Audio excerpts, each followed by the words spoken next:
কাল মহাশিবরাত্রি।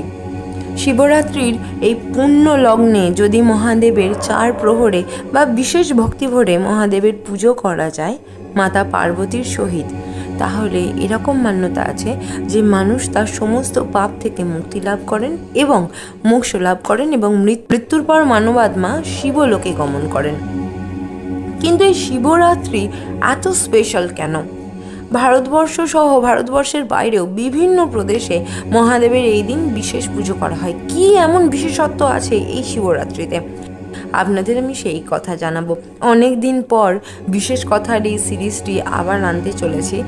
নমস্কার, আমি শুভ্রা। শুরু করতে চলেছি আজকের বিশেষ কথা। যদি ভালো লাগে আজকের বিশেষ কথার এই ভিডিওটি, তাহলে একটি লাইক করে দেবেন আর শেয়ার করবেন আপনার অন্যান্য পরিচিত জনের সাথে। আর ক্ষমা চেয়ে নিচ্ছি যে দীর্ঘদিন আপনাদের এই বিষয়ে আমি কোনো ভিডিও দিতে পারিনি। মাতা সতী তার আত্মত্যাগ করেছেন। দক্ষযজ্ঞ নাশের পর মহাদেবও ধ্যানস্থ হয়েছেন। কত কোটি কোটি বছর যে পেরিয়ে গেছে তার ঠিক নেই। মাতা আদিশক্তি জন্ম নিয়েছেন পর্বতকন্যা রূপে। এখন তার নাম হলো উমা। তিনি এখন পার্বতী, হিমালয় দুহিতা তিনি। মাতা মেনকা এবং পিতা হিমালয়ের কাছে আদরে বড় হচ্ছেন। মহাদেবকে সেই ছোট্ট বয়স থেকে নিজের স্বামী রূপে পাবার জন্যে তিনি ব্যাকুল হয়ে থাকেন।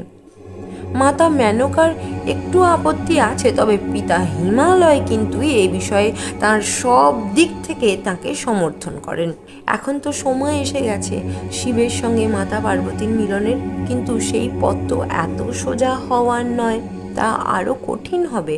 কারণ মহাদেব এই দ্বিতীয়বার আর কোনো রকমভাবে মাতা পার্বতীকে তার স্বরূপ না চিনিয়ে নিজের কাছে আনতে রাজি নন। শুরু হয়েছে মাতা পার্বতীর কঠিন পরীক্ষা। মাতা পার্বতী নারদ মুনির কাছ থেকে পরামর্শ পেয়েছেন, যদি মহাদেবকে, যিনি ত্রিলোকের নাথ, তাকে যদি নিজের স্বামী হিসেবে পেতে হয় তাহলে কঠিন তপস্যা করতে হবে। সেই তপস্যা যে কতখানি কঠিন হবে তা কেউ জানে না।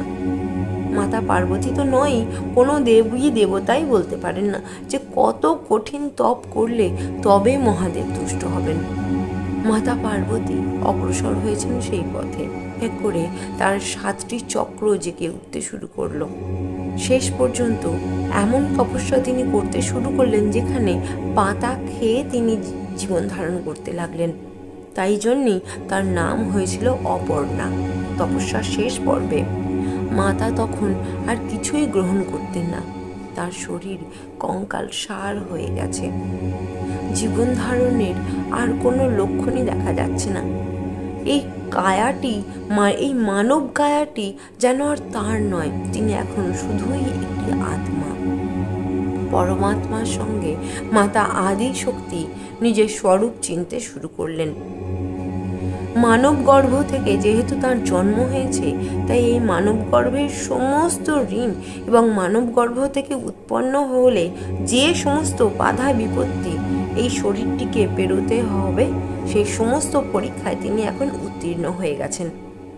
চলে এসেছে শিবের সঙ্গে মিলনের সময়। মহাদেব দর্শন দিলেন। মাতা পার্বতী কঠিন দেখে কঠিনতর তপস্যায় সফলভাবে উত্তীর্ণ হয়েছেন। তিনি এখন নিজের প্রকৃত রূপকে জেনেছেন। তিনি জেনেছেন তিনি শুধুই একটি মানব কন্যা নন, তিনি হলেন আদি শক্তি। মিলন হতে চলেছে পুরুষ এবং প্রকৃতির। সমস্ত দেবলোক খুশিতে উদ্বেল হয়ে উঠেছে। শুধু দেবলোক বলি কেন, এই সমস্ত ত্রিভুবন আনন্দে উদ্বেলিত হয়ে গেছে। শিব পার্বতীর মিলনের সময় এসেছে। বিবাহের দিন স্থির হলো। মহাদেব তার সাঙ্গপাঙ্গ নিয়ে সমস্ত দেবলোক এবং মুনি ঋষিদের নিয়ে বরযাত্রী করে উপস্থিত হয়েছেন হিমালয়ের দ্বারে। একটু বিপত্তি উৎপন্ন হয়েছিল। মাতা মেনকা প্রথমে মহাদেবকে তার জামাতা রূপে মেনে নিতে চাননি। কোন মাই বা চান? কিন্তু শেষ পর্যন্ত মহাদেবের প্রকৃত স্বরূপ উপলব্ধি করার পর আর আপত্তি করলেন না। মাতা পার্বতী এবং মহাদেবের বিবাহের রাত ছিল এই শিবরাত্রির দিনটি। এই দিনটিকেই উপলক্ষ করে শিবরাত্রি পালিত হয়ে থাকে। এই শিবরাত্রি উপলক্ষে একটি গল্প প্রচলিত আছে, জানেন? একটি ব্যাধের গল্প। একটি ব্যাধ কিভাবে বিনা কারণে, মানে কোনো কিছু না জেনেই কিভাবে শিবরাত্রি পালন করেছিল। তবে শিবরাত্রির এই দিনটি এই জন্যে বিখ্যাত, কারণ এই দিন মাতা পার্বতী এবং মহাদেবের সামাজিক রীতিতে বিবাহ হয়েছিল। তারা সামাজিক রীতিতে বিবাহ বন্ধনে আবদ্ধ হয়েছিলেন। তাই এই রাত্রি একটি বিশেষ পুণ্য দিন।